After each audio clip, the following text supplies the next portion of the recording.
దయచేసి పైకి వెళ్ళే ముందు ఎనకాల ఆ కుక్క వత్తుందో లేదో చూసుకొని గేటు మళ్ళీ వేసేయడం నేర్చుకోండి.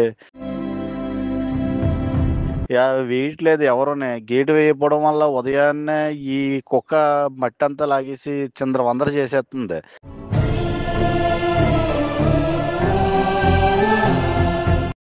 కుక్క మీద ప్రేమ ఉండొచ్చు గానీ, దాన్ని మా మీద వదిలేయకండి. చాలా ఇబ్బందయిపోతుంది. అది ఎలా తుడుచుకోవాలంటే చూడండి గేటేయండి. కుక్క పైకి రాకుండా చూసుకోండి.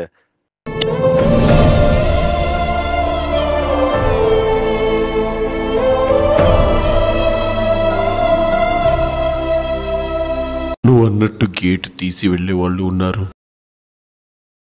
గేటు వేసి వెళ్ళేవాళ్ళు ఉన్నారు.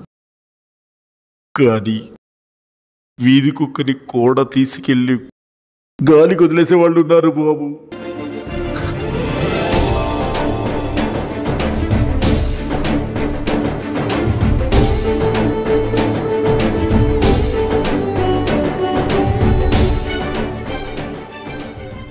అందరూ కలిసి మున్సిపాలిటీకి కంప్లైంట్ ఇస్తే కుక్కల బండి వచ్చినప్పుడు కుక్కలు దాచేస్తున్నారు బాబు.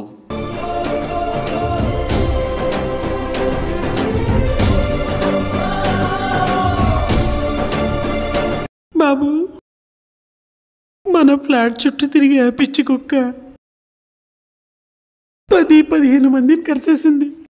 ఆఖరికి నిన్ను కూడా వదలలేదు కదయ్యా.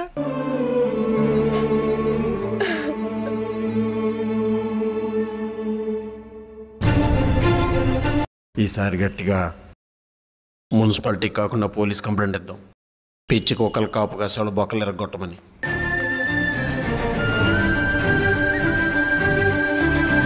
ఓహారి మీ దుంపలు తెగ మా మీద ఎలా పాగ పట్టేశారట్రా బాబు. కనిపిస్తే అరవడం, కుదిరితే కరవడం తప్ప అన్యం పుణ్యం తెలియని వీధి కుక్కలరా మేము. కరెంట్ స్తంభాల మీద కాలెత్తడం పాత పద్ధతి. ఇప్పుడు ఇంటి గుమ్మాల మీద, పూల కుండీల మీద కాలెత్తడమే కొత్త ట్రెండ్. మా ట్రెండ్ మేము ఫాలో అవుతున్నాం. అది కూడా తప్పేనా? ఏడు కుక్కల బండికి కంప్లైంట్ ఇస్తారా? అది వస్తే దాక్కోవడానికి బొక్కలు తెలియదేటి మాకు. శుద్ధపూస మొహం పెడితే మమ్మల్ని దాయడానికి సపోర్టర్సే లేరనుకుంటున్నారా? ఇదిగో నా పక్కన 3 కాళ్ళ మీద నించున్నాడు చూడు. ఇటు ఎవరిని కరుతాడో, ఎందుకు కరుతాడో ఎవడికి తెలియదు. కావాలంటే ఇలాంటి ఎదవలను తీసుకెళ్ళి ఆ కుక్కల బండి కప్ చెప్పండి. మొత్తం మందమందని అప్ చెప్తే ఆ మున్సిపాలిటీ వాడు తీసుకెళ్లి ఎక్కడ కట్ చేస్తాడో, ఏం కట్ చేస్తాడో తెలియక మేము భయంతో దాక్కుంటున్నాం. మీరు మాత్రం ఎంత తక్కువ తిన్నారా? మొక్కలన్నీ మీరు తినేసి దుమ్ములు మాకేస్తారు. దాన్ని లాక్కోలేక పీక్కోలేక మేము కొట్టుకుసేస్తున్నాం. 100-150 బిస్కెట్లు, చాక్లెట్లు మేము పిల్లలకి, 5 రూపాయల బిస్కెట్ ప్యాకెట్లు మా కుక్కలకే. మళ్ళీ దానికి మానవత్వం అని పేరు, సోషల్ మీడియాలో షేరు. పిండి కొద్ది రొట్టె అనేది మీ మనుషుల సామెత అయితే, తిండి కొద్ది కరవటం అనేది మా కుక్కల సామెత. అది తెలుసుకోండి ముందు.